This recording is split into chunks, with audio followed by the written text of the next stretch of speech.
Equal to the crime. For example, अगर आपने किसी को थप्पड़ मारा ना, उसके बदले में थप्पड़ ही पड़ेगा। अगर आपने किसी का कत्ल किया है तो उसके बदले में आपका भी कत्ल ही होगा। ये चीज आती है रिट्रीब्यूशन में, कि मतलब वैसी पनिशमेंट दी जाती है जैसा आपने क्राइम किया होता है। नेक्स्ट है डिटरेंस। अस्सलाम वालेकुम स्टूडेंट्स, आज का हमारा टॉपिक है क्रिमिनल लॉ। इसके अंदर हम पढ़ेंगे इंट्रोडक्शन, मीनिंग, डेफिनेशन, ऑब्जेक्टिव, इसकी कैटेगरी, इसके जो ऑब्जेक्टिव्स है ना, ऑब्जेक्टिव में इसका आता है retribution, deterrence, incapacitation, rehabilitation, restoration. Next है इसकी कैटेगरीज। की कैटेगरीज है क्रिमिनल लॉ की personal crime, property crime, morality crime, white collar crime, professional crime, organised crime, street crime and general delinquency. Next है इसके फंक्शंस में maintain order, resolving disputes, protect individual, smooth functioning, safeguarding civil liberties. Punishment. Next है इसकी parties.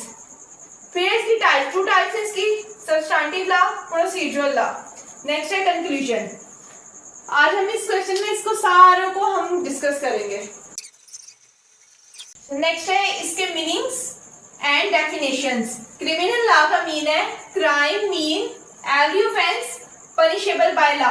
कोई भी offence, कोई भी जुर्म जो कि पनिशेबल हो बाय लॉ की तरफ से। इसके दो तरह की इसकी मीनिंग्स है, एक ये और दूसरा ये है। To punishment the wrongdoers, यानी कि रॉन्ग डूअर्स को पनिशमेंट मिलती है। नेक्स्ट है इसकी definition. According to western dictionary, the laws of crime and their punishment is called criminal law. इसकी डेफिनेशन ऐसे भी हो सकती है, criminal law deal with the crimes and prescribe punishment for those who commit crime.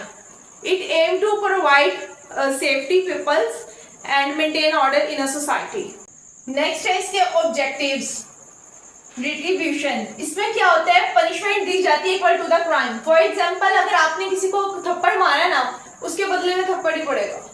अगर आपने किसी का कत्ल किया है तो उसके बदले में आपका भी कत्ल ही होगा। ये चीज आती है रिट्रीब्यूशन में, कि मतलब वैसी पनिशमेंट दी जाती है जैसा आपने क्राइम किया होता है। नेक्स्ट है deterrence. Should punishment that whole society fair. इसमें ये किया जाता है कि जो क्रिमिनल्स होते हैं उनको उनके क्राइम की ऐसी पनिशमेंट दी जाती है कि पूरी सोसाइटी जो होती है वो फेयर होती है, डर जाती है और वो उस काम से बाज रहती है। फॉर एग्जाम्पल, अगर किसी ने कोई बुरा काम किया, कोई उसने क्राइम किया है, तो उसको ऐसी सजा दी जाएगी या उसको जेल में डाला जाएगा या उसको फांसी वगैरह दी जाएगी, जिससे पूरी दूसरी सोसाइटी डर जाएगी कि हम ये वाले काम ना करें, ऐसी पनिशमेंट्स वगैरह मिलेंगी। नेक्स्ट है इनकैपेसिटेशन। Should be jail. इसमें ये होता है कि कोई क्राइम वगैरह होता है तो उसको जेल में डाल दिया जाता है ताकि पूरी सोसाइटी जो है ना बची रहे। नेक्स्ट है रिहैबिलिटेशन, लर्न ऑफेंस। मतलब कि रिहैबिलिटेशन में हम अपने ऑफेंस को लर्न करते हैं, हमें पता चलता है कि हमने क्या क्राइम किया है और नेक्स्ट हमें इससे कैसे बच रहे हैं। बेसिकली ये इंसान को एक न्यू मेंबर बना देती है, मतलब उसको पहचान करवाती है जो उसने क्राइम किया है और आइंदा ऐसे क्राइम नहीं करेगा, ये समझाती है, सिखाती है। ये कोई अदारा वगैरह भी हो सकता है जो कि सिखाता है, मतलब जेल में ही। नेक्स्ट है रेस्टोरेशन, रिपेयरिंग एनी इंजरी। मतलब कि रेस्टोरेशन में ये होता है कि कोई भी आपसे अगर कुछ हो गया तो आप उसको रिपेयर करवाएंगे या फिर उसका मुआवजा देंगे। फॉर एग्जाम्पल, अगर किसी गाड़ी वगैरह का शीशा टूट जाता है आपसे गलती से जैसे भी, तो आप उसको अगर रिपेयर करवा के दें या फिर वो जितने का आता है उतने आप पैसे दे दें। ये सारा कुछ आता है रेस्टोरेशन में। सो ये सब इसकी ऑब्जेक्टिव्स थी, इसके मकसद। नेक्स्ट है क्रिमिनल लॉ की कैटेगरीज ऑफ क्रिमिनल लॉ। कितने किस्म के लॉज होते हैं, इन सब की कैटेगरीज है। फर्स्ट है पर्सनल क्राइम। इसमें आ जाता है किसी पर्सन को थप्पड़ वगैरह मारना, उसके साथ छीनाछानी करना, झगड़ा करना वगैरह, ये चीजें आ जाती हैं पर्सनल क्राइम में। नेक्स्ट है प्रॉपर्टी क्राइम। इसमें आ जाता है किसी की प्रॉपर्टी को इलीगल तरीके से छीनना या फिर घर वगैरह को जला देना वगैरह, ये चीजें आ जाती हैं। नेक्स्ट है जुवेनाइल डेलिक्वेंसी, इस जो कि अंडर 18 जो चाइल्ड होते हैं वो करते हैं। फॉर एग्जाम्पल, अगर आप अंडर 18 है, बाइक वगैरह राइड करना जो कि कानूनी जुर्म है, ये चीजें वगैरह आती हैं।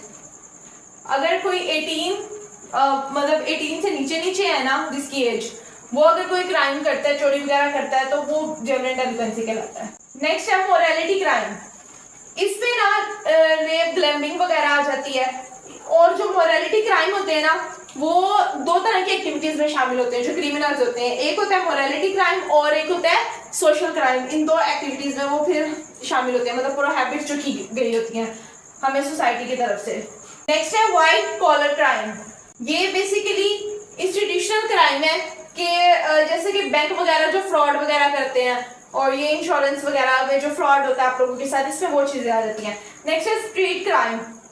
ये जो गली मोहल्लों में जो क्राइम वगैरह होते हैं, आपके साथ चोरी डकैती हो जाती है या फिर झगड़ा वगैरह हो जाता है, ये वो चीजें आती हैं स्ट्रीट क्राइम में। नेक्स्ट है ऑर्गेनाइज क्राइम। ऑर्गेनाइज क्राइम जो होता है ना, वो जो लोग होते हैं ना, उन्होंने कल्चर से अडॉप्ट किया होता है। इसमें ना डॉक्टर्स वगैरह आ जाते हैं, डॉक्टर्स, लॉयर्स वगैरह। नेक्स्ट है प्रोफेशनल क्राइम। ये प्रोफेशनल किलर होते हैं। ये इनका प्रोफेशन होता है कि किसी को कत्ल करना वगैरह वगैरह, जितने भी क्राइम करना, ये इनका एक जरिया होता है, एक मार्च का जरिया होता है। नेक्स्ट है क्रिमिनल लॉ के फंक्शंस, कि क्रिमिनल लॉ क्या क्या काम सर अंजाम देता है। ये मेंटेन ऑर्डर करता है, ऑर्डर मेंटेन करता है। रिसॉल्विंग डिस्प्यूट्स, मतलब रिसॉल्व करता है झगड़ों को। अगर किसी में लड़ाई झगड़ा वगैरह हो जाए, वो रिसॉल्व करेगा, प्रोटेक्ट करेगा इंडिविजुअल्स को, यानी कि सिटीजन की ये प्रोटेक्शन करेगा। नेक्स्ट है स्मूथ फंक्शनिंग, सोसाइटी को स्मूथ तरीके से चलाएगा।